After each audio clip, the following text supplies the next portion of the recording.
प्राचीन समय में विद्यार्थी गुरुकुल में रहकर ही पढ़ा करते थे। बच्चे को शिक्षा ग्रहण करने के लिए गुरुकुल में भेजा जाता था।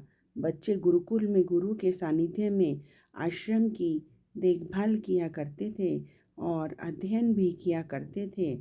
वरदराज को भी सभी की तरह गुरुकुल भेज दिया गया। वहाँ आश्रम में अपने साथियों के साथ घुलने मिलने लगा, लेकिन वह पढ़ने में बहुत ही कमज़ोर था। गुरु जी की कोई भी बात उसके बहुत कम समझ में आती थी। इस कारण सभी के बीच वह उपहास का कारण बनता था। उसके सारे साथी अगली कक्षा में चले गए, लेकिन वह आगे नहीं बढ़ पाया। गुरु जी ने भी आखिर हार मानकर उसे बोला, बेटा वरदराज, मैंने सारे प्रयास करके देख लिए हैं। अब यही उचित होगा कि तुम यहाँ अपना समय बर्बाद मत करो, अपने घर चले जाओ और घर वालों के काम में मदद करो।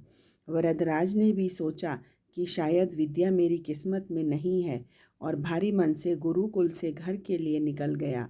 दोपहर का समय था। रास्ते में उसे प्यास लगने लगी। इधर उधर देखने पर उसने पाया कि थोड़ी दूर पर ही कुछ महिलाएं कुएं से पानी भर रही थी। वह कुएं के पास गया। वहाँ पत्थर पर रस्सी के आने जाने से निशान बने हुए थे। तो उसने महिलाओं से पूछा, यह निशान आपने कैसे बनाए? तो एक महिला ने जवाब दिया, बेटे, यह निशान हमने नहीं बनाए। यह तो पानी खींचते समय इस कोमल रस्सी के बार बार आने जाने से ठोस पत्थर पर भी ऐसे निशान बन गए हैं। वरदराज सोच में पड़ गया। उसने विचार किया, जब एक कोमल से रस्सी से के बार बार आने जाने से ठोस पत्थर पर गहरे निशान बन सकते हैं, तो निरंतर अभ्यास से मैं विद्या ग्रहण क्यों नहीं कर सकता। वरदराज ढेर सारे उत्साह के साथ वापस गुरुकुल आया और अथक कड़ी मेहनत की।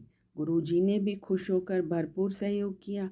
कुछ ही सालों बाद यही मंदबुद्धि बालक वरदराज आगे चलकर संस्कृत व्याकरण का महान विद्वान बना, जिसने लघु सिद्धांत कौमुदी, मध्य सिद्धांत कौमुदी, सार सिद्धांत कौमुदी, गीर्वाण पदमंजरी की रचना की।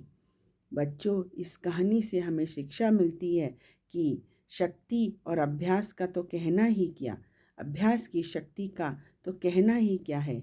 यह आपके हर सपने को पूरा करेगी। अभ्यास बहुत ज़रूरी है, चाहे वह खेल में हो, पढ़ाई में हो या किसी और चीज़ में।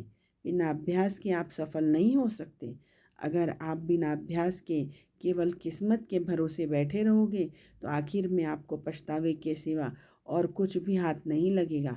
इसीलिए अभ्यास के साथ धैर्य, परिश्रम और लगन आप अपनी मंजिल को पाने के लिए जुट जाएं।